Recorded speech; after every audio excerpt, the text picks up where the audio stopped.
আসসালামু আলাইকুম। আমি ডাক্তার চৌধুরী সাজ্জাদ হায়দার, সহকারী অধ্যাপক surgery, Shaheed Suhrawardy medical college. যে রোগটির কথা আমরা এখন বলবো সেটি হলো anal fisher. What is anal fisher বা অ্যানাল ফিশার বলতে কি বুঝি? সাধারণত রোগীরা এই অ্যানাল ফিশার রোগ নাম ধরে আসে না আমাদের কাছে। তারা আসে পায়খানা করার পরে স্যার প্রচণ্ড ব্যথা। এই ব্যথা কখনো কেউ বলে সুইয়ের মতো ব্যথা, কখনো কেউ বলে হাত কেটে গেলে এমন ব্যথা থাকে সেরকম, অথবা বলে কাটা অংশের মধ্যে দিয়ে রক্ত পড়ছে স্যার।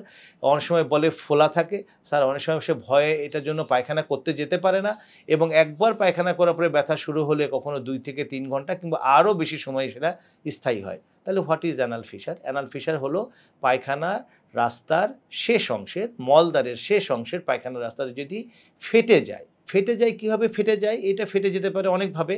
একটা একটু আগে আমি আলোচনা করলাম যে পায়খানার রাস্তায় যে পায়খানা আসে সেটা যদি খুব শক্ত হয়, আমাদের কোষ্ঠটা যদি খুব শক্ত হয়, তাহলে এই পথ দিয়ে আসার সময় সে ফেটে যেতে পারে। এইভাবেও কিন্তু অ্যানাল ফিশার তৈরি হতে পারে এবং যত অ্যানাল ফিশার তৈরি হয় তার ম্যাক্সিমামই তৈরি হয় কোষ্ঠকাঠিন্যের জন্য। কোষ্ঠকাঠিন্য যদি খুব বেশি থাকে পায়খানা রাস্তা ফেটে যায়। আর কি কারণে হয়? আরও কিছু অসুখ আছে।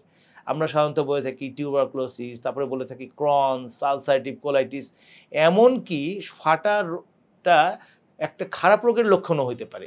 একটা ম্যালিগন্যান্সি বা ক্যান্সার জাতীয় রোগেও কিন্তু আমাদের ফাটা দিয়ে শুরু হতে পারে।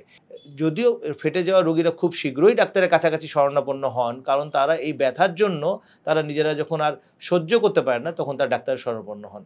আমরা ডাক্তাররা তাকে ভালোভাবে তার হিস্ট্রি নিই, তারপরে তাকে পরীক্ষা করি এবং এটা অনায়াসেই ধরতে পারা যায় যে তার অ্যানাল ফিশার হয়েছে।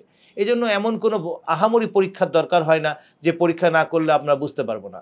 এবং অ্যানাল ফিশারের চিকিৎসা খুবই ভালো। আমরা যদি খুব প্রাথমিক অবস্থায় অ্যানাল ফিশার ধরতে পারি, আমরা কনজারভেটিভ ট্রিটমেন্ট দিয়ে রেগুলার আমাদের লাইফস্টাইল মডিফিকেশন করে, খাদ্যাভ্যাস পরিবর্তন করে, হাঁটা চলার ব্যবস্থা রেখে, আমরা পানির পরিমাণ অ্যাডিকুয়েট পরিমাণ খেয়ে এবং কিছু ওষুধের সাহায্য নিয়ে এটাকে আমরা সম্পূর্ণরূপে নিরাময় করতে পারি। এবং সবসময় মনে রাখতে হবে যে prevention is better than cure. সেজন্য কোনোভাবেই যাতে অ্যানাল ফিশার না হয় সেই ব্যাপারে আমাদের সচেতন থাকতে হবে আমাদের দৈনন্দিন লাইফস্টাইল চেঞ্জ করে।